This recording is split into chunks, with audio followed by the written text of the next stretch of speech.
Doubtnut जो आप किसी भी सवाल में अटके गए हो या आपसे सवाल नहीं हो पा रहा है तो बस आप उस क्वेश्चन का फोटो लेना है, क्वेश्चन को क्रॉप करना है और 5 सेकंड के अंदर उसका वीडियो सॉल्यूशन मिल जाएगा। फिर चाहे आपका क्वेश्चन होमवर्क का हो, सीबीएसई बोर्ड का हो, यूपी, बिहार, महाराष्ट्र, राजस्थान, एमपी या अदर बोर्ड का हो, चाहे आईआईटी, जेईई नीट या क्लास 30 से 12वीं तक का हो, इन सभी सवालों का जवाब मिलेगा डाउटनेट ऐप पर। या फिर कोई भी सब्जेक्ट हो, physics, chemistry, math, biology, science, आपके सभी सवालों का जवाब मिलेगा डाउटनेट पर। साथ ही डाउटनेट पर क्लास 9वीं से 12वीं तक के बच्चों के लिए चल रही है हिंदी व इंग्लिश मीडियम के लिए लाइव क्लासेस, यानी अब पूरी पढ़ाई होगी डाउटनेट ऐप पर। 3 करोड़ से भी ज़्यादा बच्चे डाउटनेट ऐप पर पढ़ाई कर रहे हैं। आप भी जाइए और डाउटनेट ऐप को डाउनलोड कीजिए। नमस्कार दोस्तों, आज मैं आपके लिए एक और एनटीएससी का पेपर लेके आ चुका हूँ। ये पिछले साल का जो पेपर है दोस्तों, अगर आप एनटीएससी 2020 की तैयारी कर रहे हैं तो आपके लिए एक ज़रूरी है कि आप पिछले साल के पेपर में लें। इसलिए मैं आपके लिए प्रीवियस ईयर के पेपर लेके आ चुका हूँ। इससे पहले मैंने और भी वीडियो अपलोड करा है, उसको नहीं देखा तो लिंक डिस्क्रिप्शन में मिल जाएगा। और आपको इंपॉर्टेंट क्वेश्चन की वीडियो भी हमारे चैनल पे आ रही है, ठीक है, तो उसका लिंक भी आपको डिस्क्रिप्शन में मिल जाएगा। अब ये पेपर है, इसमें क्या होता है, सेट होता है और एक मैट होता है, यानी कि स्कॉलरशिप एप्टीट्यूड टेस्ट और मेंटल एबिलिटी टेस्ट, ठीक है। दोनों पेपर में 100 प्रश्न आते हैं। तो अब आपको स्टार्ट करते हैं उस वीडियो को स्टार्ट करें उससे पहले दोस्तों, सबसे पहली बात दोस्तों, वीडियो को अभी तक लाइक नहीं किया तो लाइक कर दीजिए और चैनल को सब्सक्राइब नहीं कर रखा है तो सब्सक्राइब कर लेना। साथ में बेल आइकन को प्रेस कर लेना, सबसे ऊपर वाली बेल आइकन है, यानी कि आपको नोटिफिकेशन बेल को ऑल पर सेलेक्ट करना है, जिससे कि दोस्तों आपको एनटीएससी की जो परीक्षा की तैयारी है वो संपूर्ण परीक्षा तैयारी हो चुके हैं। और जैसे ही मैं आपका नया वीडियो लेके आता हूँ एनटीएससी का, तो आप तक नोटिफिकेशन सबसे पहले पहुँच सकें। तो चैनल को सब्सक्राइब कर लेना और वीडियो को लाइक कर लेना। अब यहाँ पर ये पेपर है दोस्तों, आपको क्या दिया है, 2 घंटे का पेपर है। इन 2 घंटे का आपको समय दिया गया है। ये स्टेज 1 का पेपर है, ठीक है।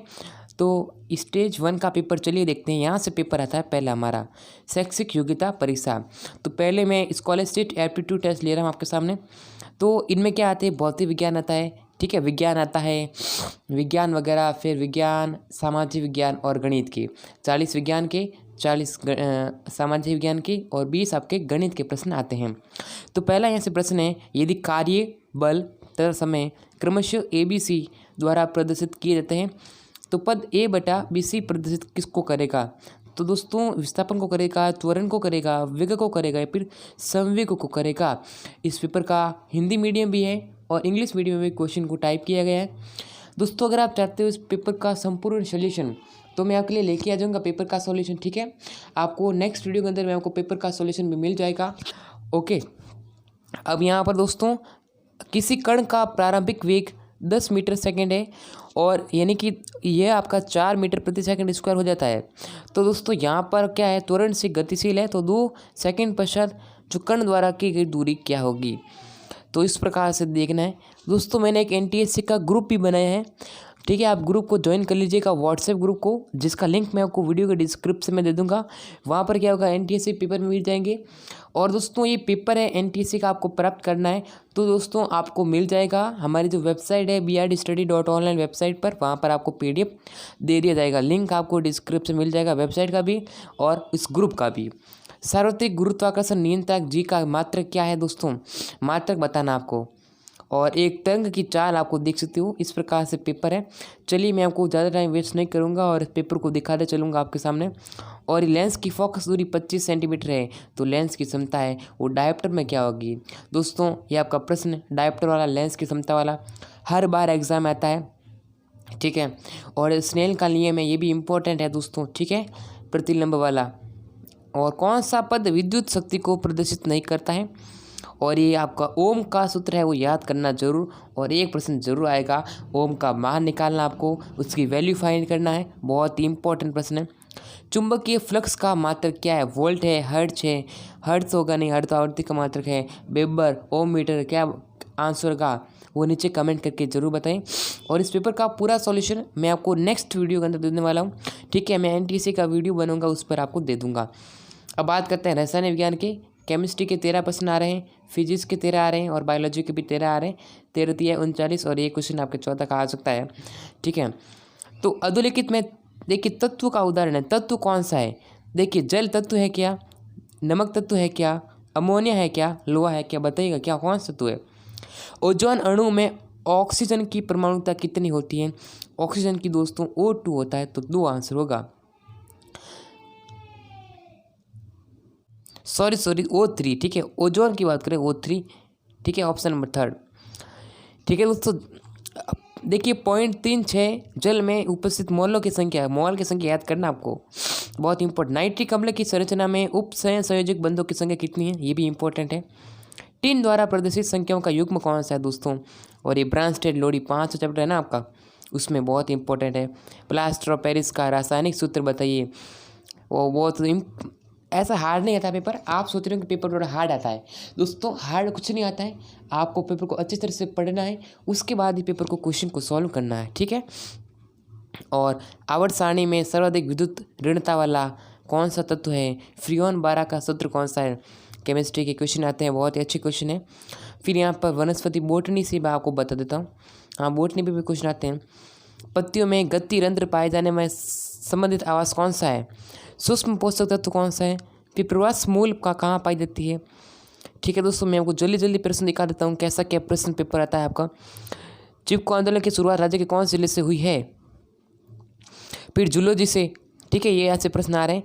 अब मैं आपको इसका रीजनिंग का चैप्टर दिखाता हूँ, रीजनिंग के पोर्शन में कैसे प्रश्न आ रहे हैं। ये देखिए दोस्तों, मैथमेटिक्स के गणित के प्रश्न, ठीक है, गणित में कैसे क्वेश्चन आ रहे हैं, चलिए वो भी दिखा देते हैं आपको। ये देखिए, संख्या के कई अंक तथा अंक के स्थान पर क्रमशः ए तथा बी हो तो संख्या कौन सी होगी दोस्तों? अब यदि ए बी सी एक सरल रेखा है, एक्स की वैल्यू यहाँ पर ज्ञात करनी है आपको। यहाँ पर 2x दिखा है, 4x है और 30 डिग्री है, आपको यहाँ पर x की वैल्यू ज्ञात करनी है। एक सप्तभुजों की सभी अंतकोणों का योग कितना होता है? ठीक है दोस्तों, और यदि इसमें देखिएगा त्रिभुज ABC में क्या दे रखा है, मैं आपको बता देता हूँ। ABC में AB बराबर AC है, मान लीजिए आपके लिए ये ABC त्रिभुज है। अब इसमें ABC दिख रहा है, तो इस प्रकार से आपको ABC में AB बराबर AC, अब AB ये जो वह है और ये है क्या है, समान होगा, ठीक है। AB बराबर AC है, कोण A जो 70 डिग्री का है और कोण B है, तो इस प्रकार से वैल्यू ज्ञात करनी है आपको, कोण B की वैल्यू ज्ञात करनी है। यदि एक समबाहु त्रिभुज का परिमाप 24 सेंटीमीटर है तो उसका क्षेत्रफल, समबाहु त्रिभुज का क्षेत्रफल याद कर लो, आपको उसका परिणाम से आसानी से इसको सॉल्व कर सकते हैं। और गणा वाला आता है, ये प्रश्न देखिएगा, कभी टाइम मिला तो आपके लिए पेपर को आप पूरा सॉल्यूशन कराएंगे। गणित वाला सूत्र 9th क्लास में पढ़ा होगा आपने, ठीक है, उसमें से आते हैं प्रश्न आपके कई बार पूछे जाते हैं। 20 और 200 के बीच में कितने गुणज हैं, चलिए भी बताना है।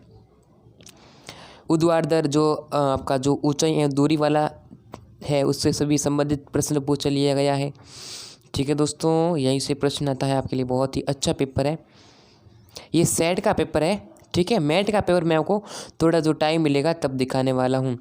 एक पासे को एक बार फेंका जाता है, पासे पर संख्या की सम संख्या आने की प्रायिकता ज्ञात करनी है। अब ये इतिहास का पेपर, चलिएगा इतिहास का कैसा पेपर आया है। निम्न में से कौन सा कनिष्क का दरबारी कवि नहीं था दोस्तों? कनिष्क का दरबारी नहीं था, चरक नहीं था, नागार्जुन नहीं था, मेगस्तीनी नहीं था, फिर अशुमुख नहीं था, अशुघोष।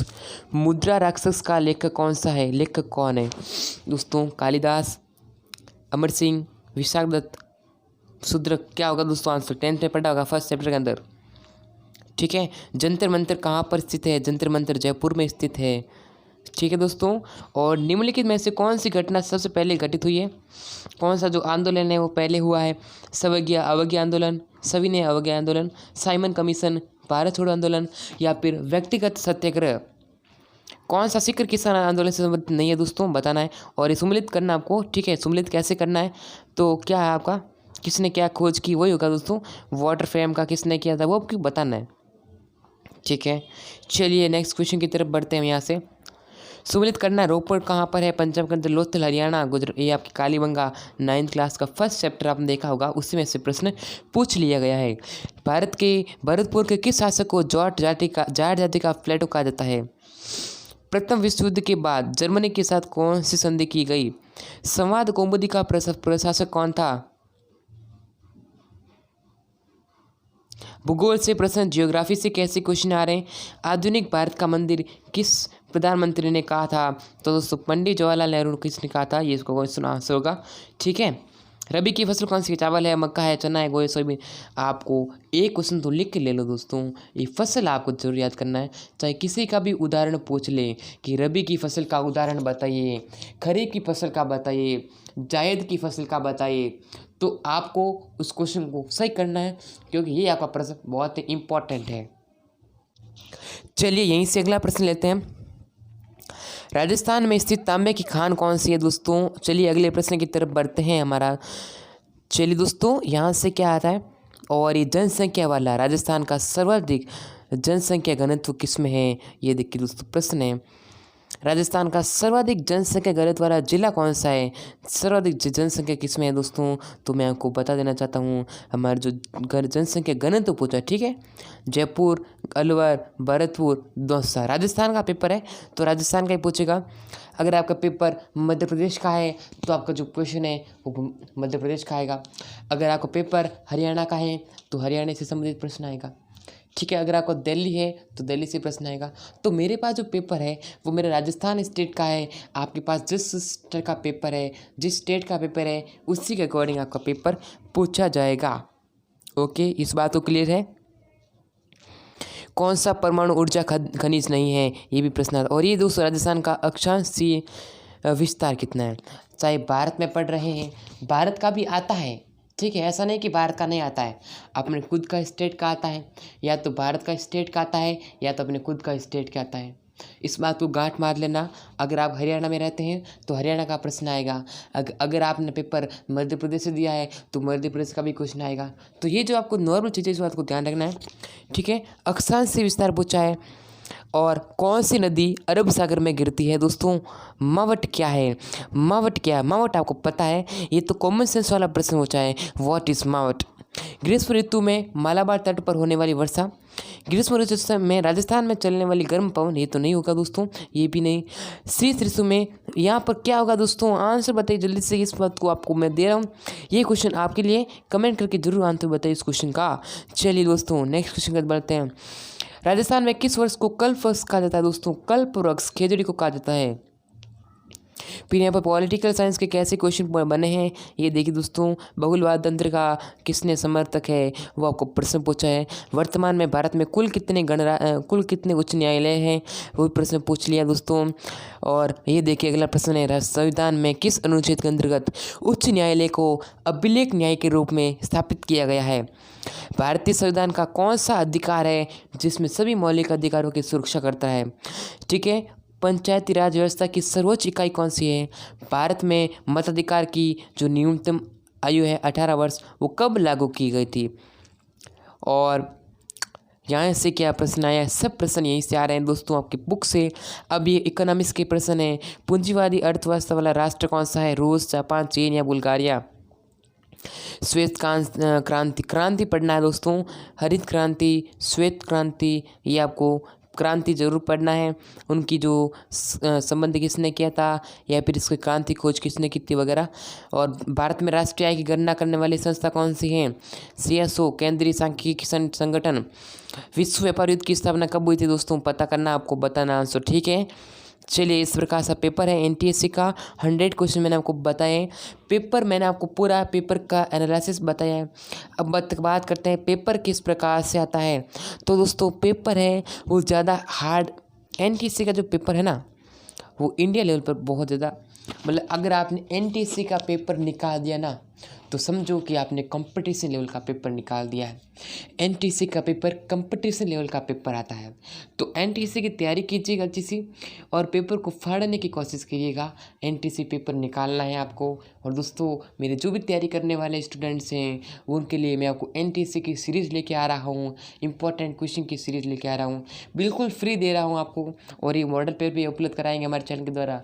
चैनल को क्या कर लें, सब्सक्राइब नहीं कर रखा है तो चैनल को सब्सक्राइब कर लें, साथ में बेल आइकन को प्रेस कर लें। और आज की इस वीडियो के लिए इतना ही दोस्तों। नेक्स्ट वीडियो आएगा वो आएगा मैथ के पेपर पर, मेंटल एबिलिटी टेस्ट पर आएगा, रीजनिंग के पोर्शन पर आएगा।